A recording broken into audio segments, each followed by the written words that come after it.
नमस्कार दोस्तों, RO ARO practice set की इस वीडियो में आप सभी का एक बार फिर से हार्दिक स्वागत है। आज की इस वीडियो में हम लोग उत्तर प्रदेश समीक्षा अधिकारी प्रारंभिक परीक्षा के लिए जीएस के प्रैक्टिस सेट को देखने वाले हैं। आज है प्रैक्टिस सेट नंबर 10 और साथियों आज हमने जीएस के कुछ ऐसे प्रश्नों को शामिल किया है जो कि बार बार परीक्षा में रिपीट होते हैं, बार बार पूछे जाते हैं। साथ ही कुछ नए प्रश्नों को भी शामिल किया है। तो निश्चित रूप से आज का यह वीडियो आपकी परीक्षा के लिए फायदेमंद होने वाला है। साथियों परीक्षा से पहले जरूर देख के जाइएगा। और चलिए शुरुआत करते हैं। निम्नलिखित में से किस वर्ष हरिजन साप्ताहिक सर्वप्रथम प्रकाशित हुआ था? तो हरिजन साप्ताहिक ये जो पत्रिका है ये गांधी जी से संबंधित है। ये रिपीट होने वाला प्रश्न है। आइए हम देखते हैं सही जवाब क्या होने वाला है। 1933 ऑप्शन नंबर ए। तो गांधी जी द्वारा अंग्रेजी में एक साप्ताहिक पत्रिका प्रकाशित होती थी, यंग इंडिया। क्या नाम था साथियों? तो नाम याद रखिएगा, यंग इंडिया से भी प्रश्न बनता है। तो गांधी जी द्वारा प्रकाशित होता था साथियों, गांधी जी। तो 1933 में यंग इंडिया जो प्रकाशित हो रहा था इसको बदल दिया गया और इसी को हिंदी साप्ताहिक पत्रिका हरिजन कर दिया गया। तो आपने क्या समझा कि जो हरिजन साप्ताहिक पत्रिका है ये पहले जो यंग इंडिया पत्रिका थी इसी का बदला हुआ रूप है। इसी को बदलकर हिंदी की साप्ताहिक पत्रिका हरिजन कर दिया गया।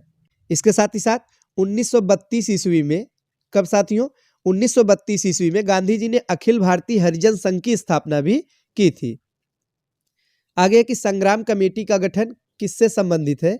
तो जो संग्राम कमेटी है मुसलमानों को संगठित करने से संबंधित है। और मुस्लिम जो लीग थी इसने भारत को एक बनाए रखने वाले संविधान को लागू करने के खिलाफ समूचे देश में क्या किया? मुसलमानों को संगठित करने के लिए एक कमेटी का गठन किया और उसी कमेटी का नाम है संग्राम कमेटी। तो अब याद रखिएगा, संग्राम कमेटी कुछ और नहीं थी बल्कि मुसलमानों को संगठित करने के उद्देश्य से गठित की गई एक कमेटी थी।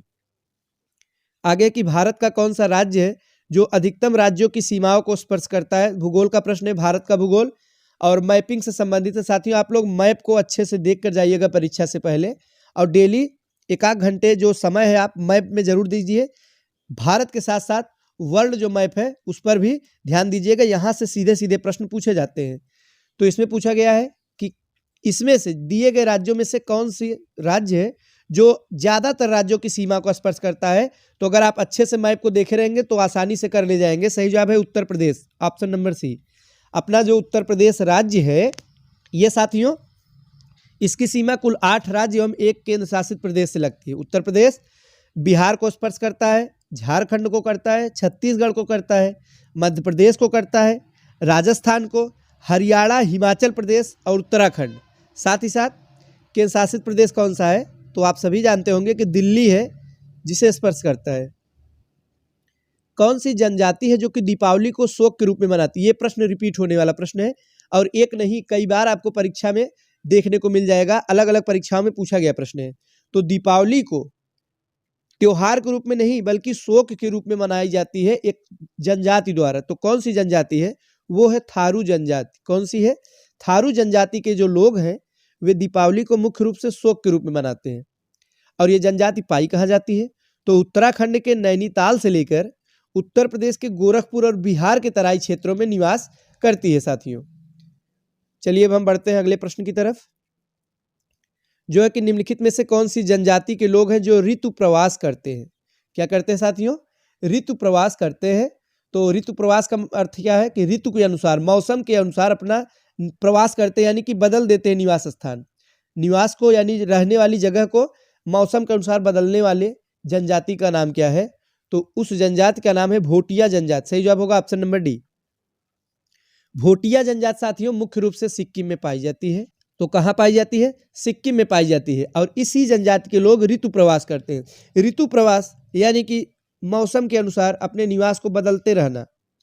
तो याद रखिएगा इसका जवाब होगा भोटिया और पाई जाती है सिक्किम में। गंगा नदी निम्नलिखित में से किस स्थान पर बांग्लादेश में प्रवेश करती है? तो साथियों जो गंगा नदी है फरक्का नामक एक जगह है। कौन सा जगह है? फरक्का नामक एक जगह है और जहाँ पर क्या करती है? बांग्लादेश में प्रवेश करती है साथियों। याद रखिएगा फरक्का है और जैसे ही गंगा नदी बांग्लादेश में प्रवेश करती है नाम इसका बदल जाता है। क्या हो जाता है? पद्मा हो जाता है साथियों। यहाँ से प्रश्न परीक्षा में पूछा जाता है। गंगा नदी बांग्लादेश में प्रवेश करते ही पद्मा के नाम से जानी जाती है और बांग्लादेश में जाकर ब्रह्मपुत्र से मिलती है। अब ब्रह्मपुत्र का वहाँ पे नाम ब्रह्मपुत्र नहीं है, फिर क्या है, जमुना नाम है, ये भी जानते रहिएगा। ब्रह्मपुत्र को बांग्लादेश में जमुना नाम से जानते हैं। दोनों मिलकर मेघना के नाम से आगे बढ़ती है और बंगाल की खाड़ी में गिरती है और सबसे बड़ी डेल्टा बनाती है। आप सभी जानते होंगे विश्व का जो सबसे बड़ा डेल्टा है साथियों, सबसे बड़ी डेल्टा का निर्माण यहाँ पे होता है तो बांग्लादेश में सुंदरवन डेल्टा नाम है। क्या नाम है, सुंदरवन डेल्टा। गंगा और ब्रह्मपुत्र मुख्य नदियां हैं, इन्हीं के द्वारा बनाई जाती है। आगे कि नदियां एवं उनके उद्गम के संदर्भ में कौन सा सुमेलित नहीं है, तो कौन सी नदी कहाँ से निकलती है इससे संबंधित प्रश्न है और इसमें से एक गलत है, तो वो है दामोदर नदी जो शिवालिक दिया है ऑप्शन नंबर बी। क्यों गलत है, दामोदर नदी छोटा नागपुर पठार से निकलती है। कहाँ से निकलती है साथियों, तो छोटा नागपुर पठार से निकलती है दामोदर नदी, तो यही वाला सुमेलित नहीं है, बाकी बिल्कुल सही सुमेलित। सोन नदी अमरकंटक पहाड़ी से, चंबल महू से, गोमती नदी एक फुलहर झील से निकलती है। अगला प्रश्न, कौन सी नदी है जो यमुना की सहायक नदी नहीं है, तो कौन सी नदी है जो कि सहायक नदी नहीं, तो सोन नहीं, ऑप्शन नंबर बी। सोन साथियों यह जो है गंगा की सहायक नदी है, पटना के पास आके, बिहार के पटना के पास ये गंगा में मिल जाती है, तो गंगा की सहायक नदी है। बाकी केन, बेतवा, चंबल ये यमुना की सहायक नदियाँ, ये तीनों किसकी सहायक नदियाँ हैं, तो यमुना की सहायक नदियाँ हैं। सोन जो है गंगा की है। अगला प्रश्न साथियों, नर्मदा नदी के संदर्भ में निम्नलिखित कथनों पर विचार कीजिए। 3 कथन दिए गए, हमें बताना है इनमें से कौन कौन से कथन सही है और कौन सा गलत है ये बताना है। तो सही कथन के बारे में हमें पहचान करना है। तो पहला, इसका उद्गम अमरकंटक से होता है, बिल्कुल सही है। जो नर्मदा नदी है ये साथियों अमरकंटक से इसका उद्गम होता है। दूसरा कथन है, यह अरब सागर में गिरने वाली भारत की सबसे बड़ी नदी है, ये भी सही है। अरब सागर में गिरने वाली भारत की सबसे बड़ी नदी अगर कोई है तो वो है नर्मदा नदी। ये डेल्टा का निर्माण नहीं करती, ये भी सही है। साथियों जो पश्चिम की तरफ गिरने वाली नदियां हैं ये डेल्टा नहीं बनाती, एस्चुरीज का निर्माण करती हैं और ज्वार नदमुख इसको कहते हैं। इसमें 3 प्रमुख नदियां हैं जिसका एक ट्रिक है नताशा। नताशा ट्रिक से आप याद रख सकते हैं, न से नर्मदा, ता से ताप्ती, सा से साबरमती। ये नदियां डेल्टा नहीं बनाती हैं। तो सही जवाब क्या है, ऑप्शन नंबर डी। तीनों बिल्कुल सही सुमेलित हैं, सही कथन दिए गए हैं। नदियों के किनारे स्थित शहरों के संदर्भ में कौन सा युग्म सुमेलित नहीं है, कौन सा शहर किस नदी के किनारे स्थित है, यह भी रिपीट होने वाला प्रश्न है, बार बार पूछा जाता है। और यूपी से रिलेटेड एक गोरखपुर कई बार पूछा गया है, राप्ती नदी है साथियों। तो आइए इस प्रश्न की तरफ हम बढ़ते हैं। इसमें भी गोरखपुर देखिए दिया गया है राप्ती नदी। हमें बताना है कौन सा सुमेलित नहीं है, तो कौन सा सुमेलित नहीं है। पहला है हैदराबाद, मूसी नदी के तट पर स्थित है, बिल्कुल सही है, हैदराबाद मूसी नदी। श्रीनगर झेलम नदी, श्रीनगर कहाँ पे है, झेलम नदी के तट पर। उज्जैन नर्मदा नदी दिया गया है, तो साथियों उज्जैन जो है यह गलत है, क्षिप्रा नदी यहाँ होना चाहिए था। उज्जैन किस नदी के किनारे तट स्थित है, तो क्षिप्रा एक नदी है वहां पर स्थित है। गोरखपुर राप्ती सही है, तो ऑप्शन नंबर डी सी जो है यह सुमेलित नहीं है। अगला प्रश्न कि चूलिया जलप्रपात किस नदी पर स्थित है। चूलिया जलप्रपात ये चंबल नदी पर स्थित है, जैसे चूलिया जैसे चंबल नदी। चंबल साथियों डाकुओं का क्षेत्र, तो चंबल नदी पर स्थित है चूलिया जलप्रपात, याद रखिएगा।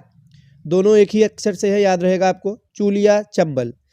अधिकांश वर्षा भारत में किस प्रकार के मानसून से प्राप्त होती है, तो साथियों दक्षिण पश्चिमी मानसून। कौन सा मानसून है, दक्षिण पश्चिमी मानसून। अधिकांश वर्षा भारत में इसी मानसून से प्राप्त होती है। अगला प्रश्न है कि कौन सी मिट्टी भीगने पर मक्खन की भांति मुलायम हो जाती है और सूखने पर बहुत ही ज्यादा कठोर हो जाती है, कौन सी मिट्टी है, वो है लेटेराइट मिट्टी, ऑप्शन नंबर सी। लेटेराइट मिट्टी ये जो इसका निर्माण है उष्णकटिबंधीय भारी वर्षा के कारण तीव्र निक्षालन क्रिया के फलस्वरूप होता है। यही मिट्टी है साथियों भीगने पर एकदम मक्खन की भांति एकदम मुलायम हो जाती है और सूखने पर एकदम कठोर हो जाती है, याद रखिएगा, लेटराइट मिट्टी है।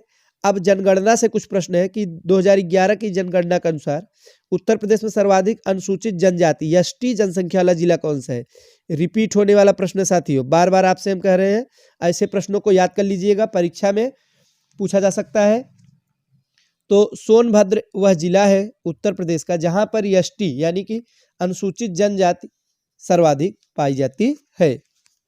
तो अब हम बढ़ते हैं अपने अगले प्रश्न की तरफ, जो है कि ग्रामीण जनसंख्या का कितना प्रतिशत निम्न में से कितना है साथियों? उत्तर प्रदेश में कितने प्रतिशत जनसंख्या ग्रामीण में गांव में निवास करती है? तो 77.7%। ये 2011 के आंकड़े हैं। नवीन जनगणना के आंकड़े जब आएंगे तो ये जो डाटा है बदल जाएगा, किंतु अभी तक आपको ये याद रखना है, परीक्षा में यहाँ से प्रश्न पूछे जाएंगे। आगे कि 2011 की जनगणना के आंकड़ों के अनुसार किस जिले की 10 की वृद्धि दर अधिकतम रही है? सबसे ज्यादा रही है गौतम बुद्ध नगर की, option number C, Gautam Buddh Nagar की सर्वाधिक रही है। फिर से कि उत्तर प्रदेश की साक्षरता के संदर्भ में निम्नलिखित कथनों पर विचार करें। तो आइए विचार करते हैं साथियों। तो इसमें जो है क्या क्या सही है हमें ये बताना है। पहला है साथियों, उत्तर प्रदेश का सर्वाधिक साक्षरता वाला जिला गौतम बुद्ध नगर, बिल्कुल सही है। सबसे ज्यादा साक्षर जिला गौतम बुद्ध नगर है, इसको आप याद रख सकते हैं। गौतम बुद्ध, तो गौतम बुद्ध कौन थे साथियों? गौतम बुद्ध थे बौद्ध धर्म के संस्थापक माने जाते हैं। सर्वाधिक ज्ञानी, सबसे ज्यादा पढ़े लिखे, आप इनसे जो है रिलेट करके, को रिलेट करके याद रख सकते हैं। सबसे ज्यादा पढ़ा लिखा, सबसे ज्यादा विद्वान, तो गौतम बुद्ध। तो गौतम बुद्ध के नाम से गौतम बुद्ध नगर है, जहां सर्वाधिक साक्षरता दर दर्ज किया गया 2011 की जनगणना के अनुसार। और सबसे कम श्रावस्ती, न्यूनतम कौन सा? श्रावस्ती, याद रखिएगा। सबसे ज्यादा गौतम बुद्ध नगर, सबसे कम श्रावस्ती। और सर्वाधिक पुरुष साक्षरता वाला जिला कानपुर नगर है। सबसे ज्यादा पुरुष अगर साक्षरता वाले जिले की बात की जाए तो कानपुर नगर है, ऐसा दिया गया है। तो ये जो कथन है हमारा, ये सही नहीं है साथियों। तीसरा वाला गलत है। क्यों गलत है? सर्वाधिक पुरुष साक्षरता वाला जिला भी गौतम बुद्ध नगर ही होगा। क्या होगा? गौतम बुद्ध नगर। तो गौतम बुद्ध नगर से 2 प्रश्न आपके तैयार हो रहे हैं। गौतम बुद्ध सर्वाधिक पढ़े लिखे यानी सर्वाधिक साक्षर, पुरुष साक्षरता में भी सर्वाधिक गौतम बुद्ध नगर है। कौन कौन से सही हुए? पहला, दूसरा। विकल्प कौन सा सही होगा? ऑप्शन नंबर ए हमारा ठीक जवाब हो जाएगा। आगे की कौन सी नहर है जो लाल सागर भूमध्य सागर के बीच स्थित है? कौन सी नहर है? स्वेज नहर है, याद रखिएगा। स्वेज नहर है साथियों, जो कि मिस्र में है। कहाँ पे स्थित है? मिस्र, इजिप्ट में है। लाल सागर और भूमध्य सागर के बीच में स्थित है। यह विश्व की सबसे बड़ी कृत्रिम नहर है। 1869 में इसकी शुरुआत की गई थी, याद रखिएगा। और कौन कौन सा सागर है? तो लाल सागर, भूमध्य सागर। भूला एक ट्रिक है, भूला से आप याद रख सकते हैं।